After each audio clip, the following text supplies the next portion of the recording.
Fellow Texans, DC bureaucrats, and Democrats are essentially running our state. Why? What do I mean? Well, first and foremost, we're taking a lot of our cues from what DC is telling us, whether we can or cannot open up our state, whether or not individuals can or cannot make their own decisions on what risks they can take, where they can shop, what they can do, how they can engage in society. Individual responsibility is somewhat out the window right now. And then Democrats are also running the vast majority of our state. And why is that? Because a lot of Texans live in cities, and cities are running the state.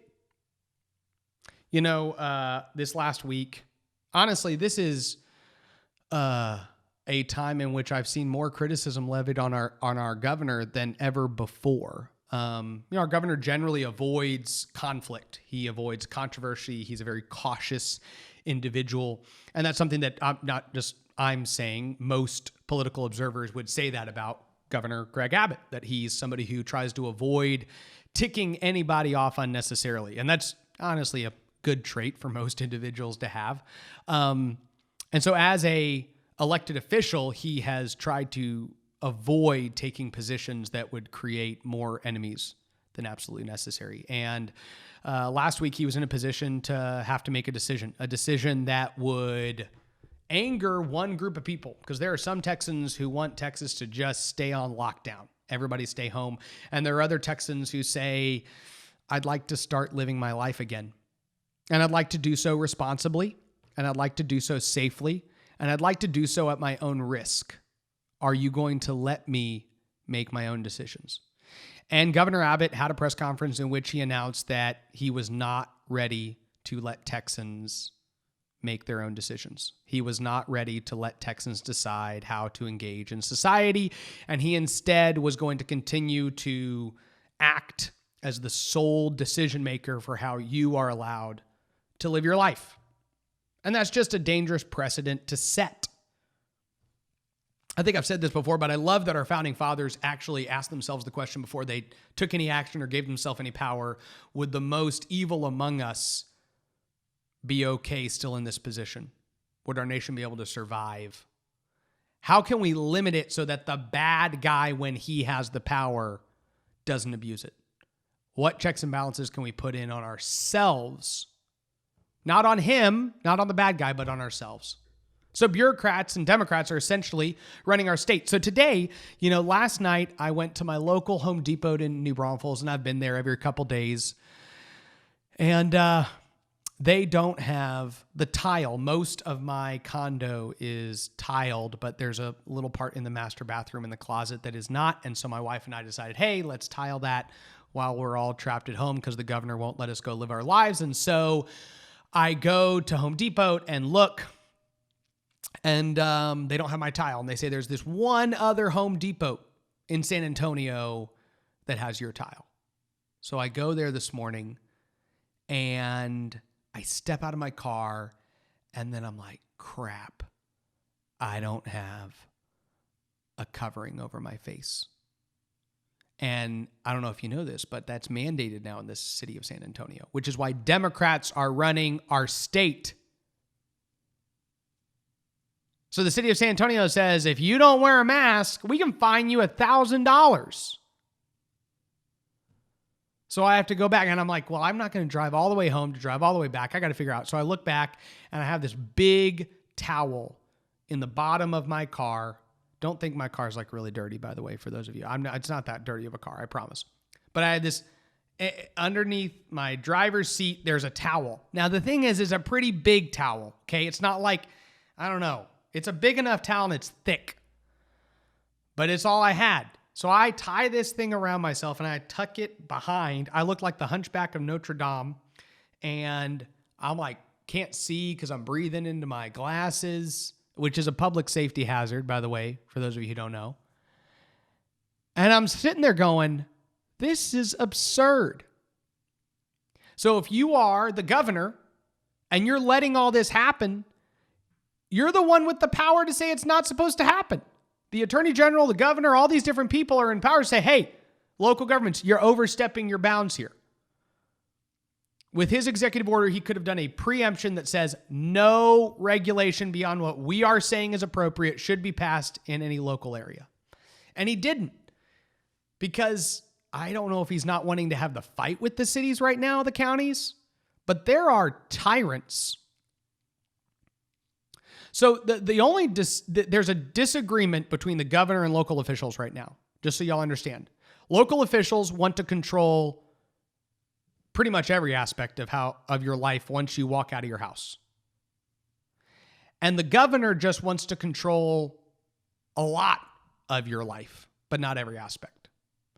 And what we're asking for is, at a minimum, just say that only the things the governor wants to control about your life he can control. That's one request. The second request is, can you please stop trying to control all of Texas? I fundamentally don't trust a handful of those individuals to be the ones to best decide how society should react. It's a bad idea. This is not an anti-Republican or Democrat thing. It's a fundamental perspective that if you let a handful of people at the elite top make the decision for all of Texas, it's a bad recipe for success. But essentially, in Texas, you have bureaucrats and Democrats running the vast majority of our state. And if you're in one of the more rural areas where your local officials have not stepped in and intervened, well, you're still being significantly hampered by the state regulations that are being put in place. So I think what we're going to see this week is a significant increase in the call to let Texas go back to work. By the way, states like Alabama, Florida, South Dakota, they're leading on this. And Texas has a really good opportunity to follow, not to lead. By the way, we've already given up our chance to lead. So to make that clear, Texas doesn't have an opportunity to lead. We haven't led on this. But Texas does have an opportunity to follow others lead. Well, how they have led, and we can maybe start to turn our economic engine back on. By the way, this doesn't even get into the fact that oil was under $2 a barrel today. And for those of you who don't understand what that means, it is absolutely devastating to the Texas economy what is going on with the price of oil today. And you have multiple problems. You have the actual price that is trading at. You also have the fact that we need to store all of this oil that's being pumped out of the ground and not used. Even if it was being used, it'd be dirt cheap. But by the way, you're not even using it. And neither am I. How often have you filled up your car with gas? You're not commuting to work. You're not driving around. You're not taking your kid to soccer practice. You're not shopping. You're not going anywhere. You're maybe going to see a family member or two. I'm probably driving more than most people, and I'm not wearing a mask, by the way. I ain't wearing a dang mask. I'm fine. Somebody asked me the other day, they said, "Hey, I hope you're wearing a mask." I said, "Why?" To which they responded, "Well, you have a family." What does that have to do with anything? I don't understand. I don't understand. What do my 2 small children have to do with this? I love them. They're not going to die of coronavirus. So what are you saying? Am I going to die? Well, you're probably not going to die. Okay, so why am I wearing... do you have older people in your life? Yeah, I do. Why? Well, don't you want them to not get it? That's why I'm not hugging and kissing them all the time. Like, I don't understand. So it's interesting just the general assumptions we make. Yes, I have old people that I interact with, and I haven't given them hugs, and I haven't given them kisses, and I don't come within 6 feet of them. I'm chilling out on the interaction with anybody. People I know with heart conditions, a bunch of asthma problems, not hugging and kissing on them either. But you know what? There's not an opportunity for personal responsibility. That doesn't enter the equation. We don't consider the fact that somebody could actually be living a responsible life. No, we want to mandate one action or multiple actions on all of society. Guys, Texans have a real serious question to ask themselves. You know, we've talked about being a model for the nation. We've talked about how California has one way of doing business and Texas has another way. But Texas is not looking unique right now. You have states like Florida and Alabama and South Dakota that are leading one way. And you have California that's leading the next. And Texas is just sitting, shut down, not sure what we're going to do. It's not okay. There's one other story I wanted to talk about, and that is Ann and Chris. You can find out more about this lawsuit through the Texas Homeschool Coalition. You can go there. They have a video they just released today, which I would highly recommend. In fact, I'll probably share it on my page here shortly. And y'all can watch that. But Chris is the father of Ann, and this is a unique case that's going before the Texas Supreme Court in April. And it is a lower court gave joint custody to the live-in boyfriend, fiance of Ann's mother. So let me explain the timeline and the importance of this case. So Chris is Ann's father, and of course she has a mother as well who passed away. And so Chris is Ann's only living parent. And so you would assume that maybe Chris would now have full custody of Ann, his child. But instead, this mother's fiance, who had been living with Ann and her mother for several months, filed to get joint custody of Ann, not his daughter. And he got it. So the case before the Supreme Court today is one where Chris is saying that my constitutional right as a parent is being infringed upon. The Attorney General put out an opinion on this that seems to side with Chris, and I know the Texas Homeschool Coalition has really lauded the Attorney General for taking that action. We've got several strong, solid, pro-parent Supreme Court justices, but just because our Supreme Court is filled with Republicans does not mean they're pro-parent, okay? It is a tight split on the Texas Supreme Court. We are not guaranteed to win this case.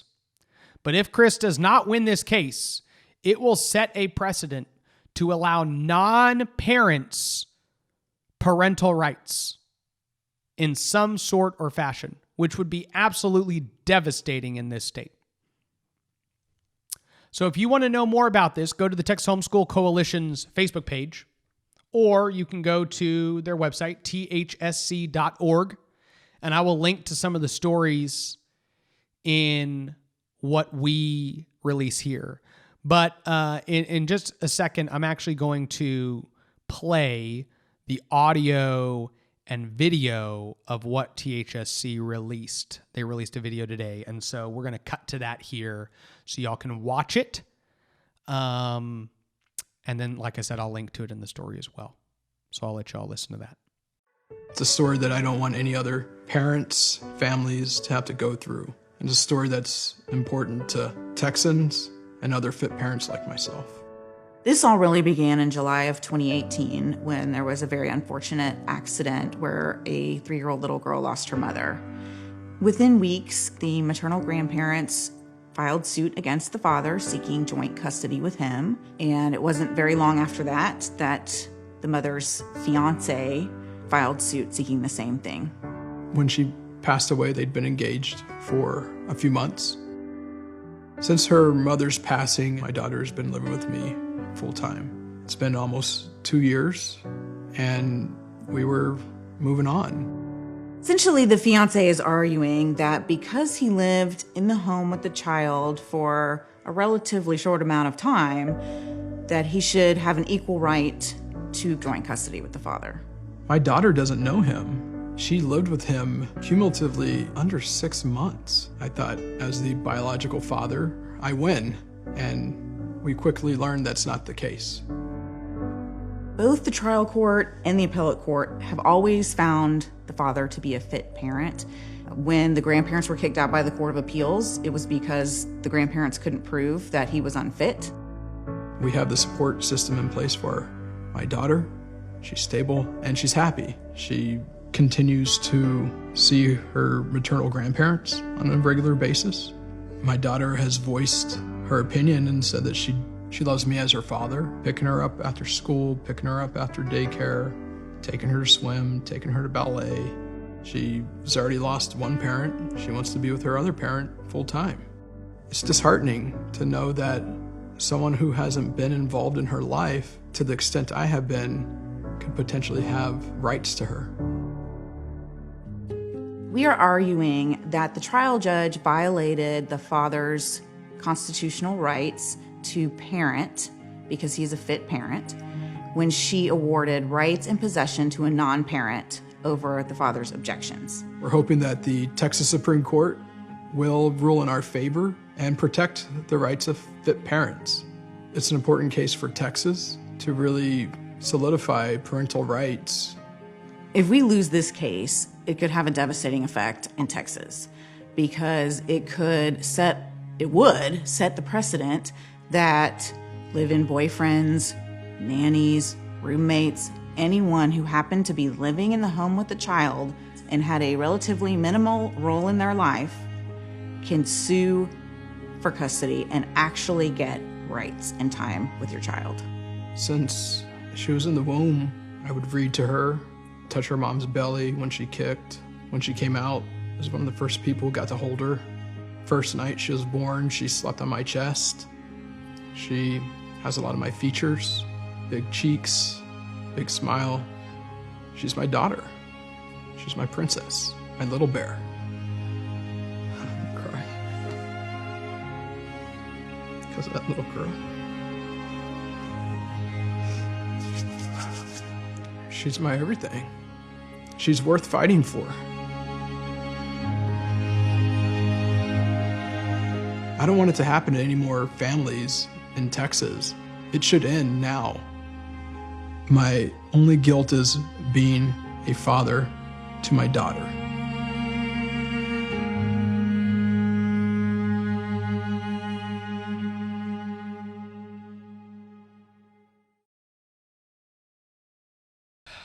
So, I think you can see why I'm a little perturbed by this case.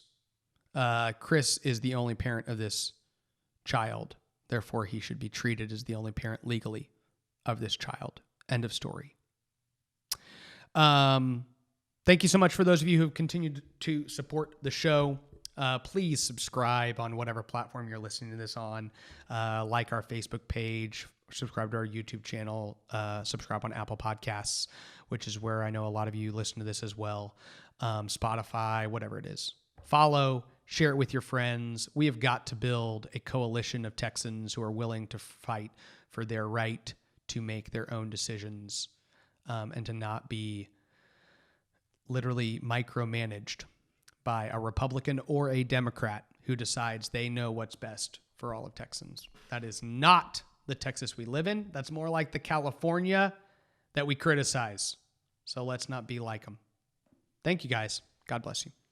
Thank you so much for watching this video through in its entirety. If you're somebody who's been following on with the conversations and the commentary that we've been producing here, we're going to ask you to do a couple quick things. Go to LukeMacias.com. You can give us your email and sign up. We will email you new content, commentary, conversations as we produce it. Also, you can, if you're on Facebook or YouTube, you can like our page, follow our page, or subscribe to our YouTube channel. This will just continue to ensure that when we produce content, it gets to you more easily. Thank you so much for continuing to support the conversations we're producing. God bless you. God bless Texas.